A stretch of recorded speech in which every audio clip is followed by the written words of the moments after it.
constitutional crisis, because then there would be nobody to declare. But let me hear from Joshua Kutuny on your comments regarding NASA's stand so far. Okay. We only have 16 days to go. Thank you.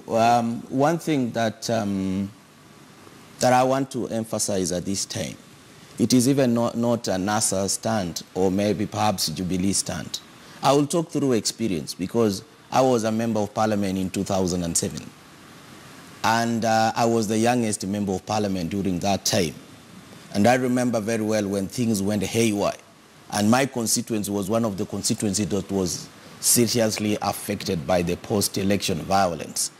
At this time now, it is not about NASA, it is not about Jubilee.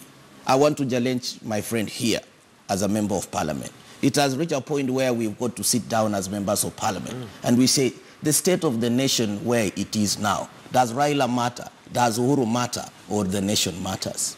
I think that it has reached a point where we must come together and discuss this issue soberly. I've been quiet for some time, but it has reached a point where we feel like the position Raila is taking, and perhaps maybe the position that Jubilee is taking, it is a situation which we need to rise up as leaders and say, is it good for us? It is not good. When Raila says that there is no elections, he means it. And when we say we are going to pass these amendments in Parliament, we mean it. But is it good for the country? It is not. So are you saying the amendments as well are not good for the country? No, the amendments are okay. And in fact, arising from the irreducible minimum and are coming to this point of irreducible minimum, where does the buck stops? And even the amendments. It is IEBC.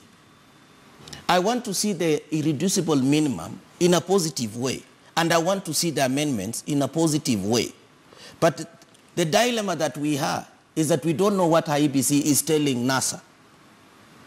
We want institutions which will continue updating people. If you if you go through the irreducible minimum, the 11 of them, most of those issues are petty small issues that are administrative that can be sorted out within a very short time. If you see the amendments that we are bringing to the House, it is going to strengthen as we are pushing for posterity. So do you think there's a deliberate attempt not to have those two sorted out? This issue, it is IEBC to rise up to the occasion. See the irreducible minimum. Number one, we physically the agents to sign forms. That is a standard practice. They are saying we want standard documents. That is a standard practice. Every other political actor will want such a standard practices. When they talk about the issue of the agents, and in fact they talk about some others, there is an irreducible number, minimum issue. They talked about the people who messed up the whole process. They should not participate. Even me as Jubilee, today as I sit here, we are the victims of some